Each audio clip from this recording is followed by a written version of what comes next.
Hey guys, got a video here today on making a moderator for the Theoben Rapid. Now you have seen me make these quite a few times now, so I won't talk you through the process yet again, but in short the moderator itself will be my standard design, with the baffle core being one piece, then the end cap will screw onto the end and secure the outer tube. In this case it will be a carbon fibre tube to match the new shroud, but you'll see it come together in the end.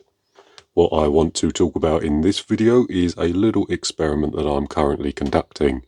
What I want to do is try and find the quietest moderator configuration, and this will involve doing a winner stays on process where the quietest moderator design moves forward and competes against new designs until we reach an ultimate baffle core. What I'll have to do is make two moderators side by side with the same outer dimensions and different core designs, so we can test everything nice and fairly. For the most part, I will be paying much more attention to how the moderator sounds in real life rather than relying on a dB meter, but I'll talk about that more very shortly.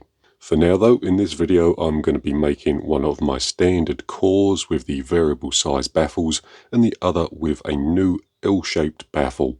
When it's all finished it should look something like this, and the idea behind this is that the air will be scooped away from the back of the pellet and forced back through the baffle chamber rather than being allowed to move through the moderator. Now, the question is, will it be quieter than the standard design? And that's a very hard question to answer. You could argue for both sides. However, the only way to test properly is to make it and see what happens. And that's what I'm going to be doing here. I do have quite a few more designs in the planning stage, so we will be playing with things like angled baffles versus straight baffles. We'll be experimenting with the size of the baffle chambers, as well as introducing things like felt to see what happens with the moderator noise. Now, the next point I want to go over is in regards to a dB meter. So this is a comment that I get quite a bit when making and testing moderators, and I want to go over it here. So first things first, I don't use a dB meter when testing. A proper dB meter that could accurately and reliably measure the noise coming from the rifle would be wildly expensive. I am currently looking at getting a semi-expensive one around the £500 mark just to see how well it performs, but I will tell you now I'm not spending £1,000+ on a dB meter. The cheap ones and the phone apps do not work reliably, and the readings they provide don't translate to the real world. Now this is mainly because of the sample rate being too slow and the testers relying on longer sounds to build an average sound profile rather than a sharp shot. The noise from the rifle is an incredibly short sound in terms of length of noise, and it is a topic that a few other people who test real moderators run into, and if you're interested in the topic I would highly recommend looking into it for yourself. Now with air guns we are looking at much lower sound levels, so it's not directly comparable, but unfortunately it's not a case of just spending 40 quid on a dB meter from Amazon. I really wish it was, but there you go. Another problem with the dB meters is that they don't take into consideration moderator tone. So two sounds could both read 83 dB on the meter, but sound completely different because of the tone that they make. So whilst it's very nice to get a number attached to the testing, it's not necessarily that useful in the real world. With that said though, the next video in this little series might have a dB meter in it, so we'll just have to see what happens. Another thing that I'll do is take a commercially available moderator and test that alongside the ones I make, and hopefully that should give you a better real-world reference point. But again, most of the test results are just going to be me saying, yep, this one's quieter or this one's louder.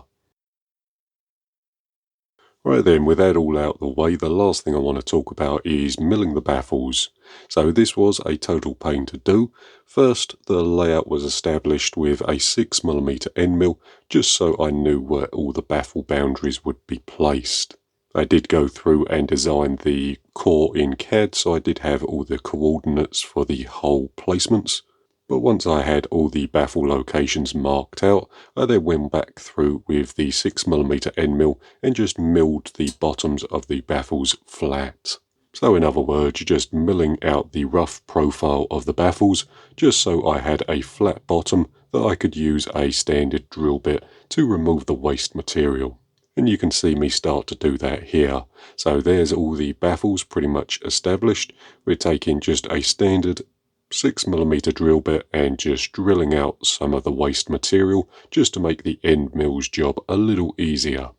Using a drill bit over an end mill is typically preferred, as end mills don't like plunging straight through material, and as this is just a manual mill, I can't spiral in. But with that all done, the last thing to do was remove the last of the waste material just using a long 8mm end mill. So plunging out the material webs first and then cleaning up the walls. I did go over the walls a few times just to get a decent finish and to make sure that the walls were to the finished dimensions. We don't want the baffles to be too thick, that would just make the moderator unnecessarily heavy. But there you have it, there's all the work done, so I'll take you back over to the bench and we'll get a look at the moderators side by side. Right then, so there we have it. The moderators are finished off. I got everything anodized nicely. All the carbon fibre tube has been cut. And here's just a quick look at the mods side by side. I'm pretty sure you're going to have your guesses on which moderator core is quieter. However, I can tell you that this core here was significantly quieter than this one here.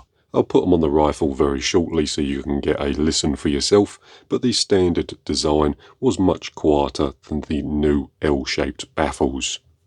I'll be honest with you, I am a little relieved, as this one here took much longer to actually make. It does look pretty cool, but unfortunately it's not as quiet as the standard design, so this one's going to be knocked out fairly quickly.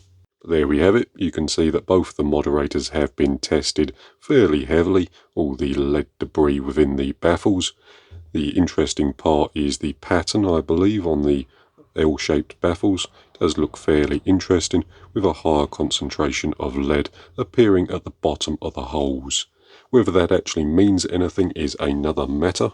Although one thing I did find which was quite interesting is that this baffle core here was a little less accurate than the standard design. So what I mean by that is that the moderator was attached to a rifle, and I did some groups at 50 yards. The top row of groups were done using this baffle core here, and the bottom set of groups were done using the standard core. There's not much difference in the actual size of the group shapes, but with the L-shaped baffle we did get a few extra flyers. And again, these groups here were all done at 50 yards using the same rifle and the same pellets. So I was using the Theoben Rapid with the new shorter barrel. But again, I just thought that was a little interesting, so I thought I'd show you. Obviously, the pellet was being affected by the baffle design in the L-shaped baffles.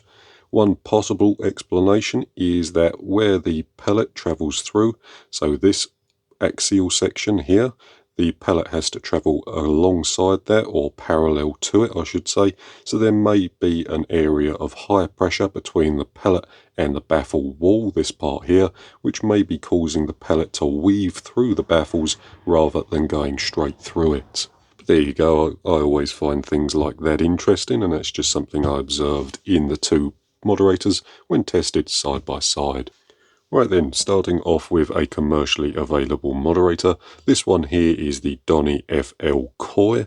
The only difference between this one and a standard one is that I've replaced the aluminium outer tube with a carbon fibre one just to match the other moderators. The only other difference between this one and these two here is that this one is 31mm in diameter and around 7 inches or 177mm long. The moderators that I've made are 32mm in diameter and 160mm long.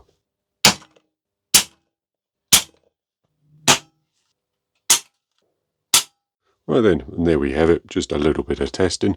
I'm not quite sure how well the results will pick up on camera, but the moderators we shot was the Donny FL1 first, then the L-shaped baffle core, this one here, then finally finishing things off with the straight baffle cores. In real life, the straight baffle core was the winner. Next up was the Donny FL. This was the second quietest moderator. Then last, which was this one here, was the L-shaped baffle core. But there you have it. The last thing I want to show you is just the offset shroud and the moderator working together. So in our previous video we shortened the barrel of the rifle, then put this shroud over the barrel just to hide the raw metal and to give it a bit of a better look. You can see that the moderator looks offset compared to the barrel, but it's actually the shroud that's offset. What I wanted to do was mimic the older LRT rifles, so the long-range target rifles. What they had is a drop-down moderator, which looked quite good on the end of the rifle, so I wanted to do a little homage to that, which I think I've done quite nicely. But there we have it. That's pretty much going to do it for this particular video.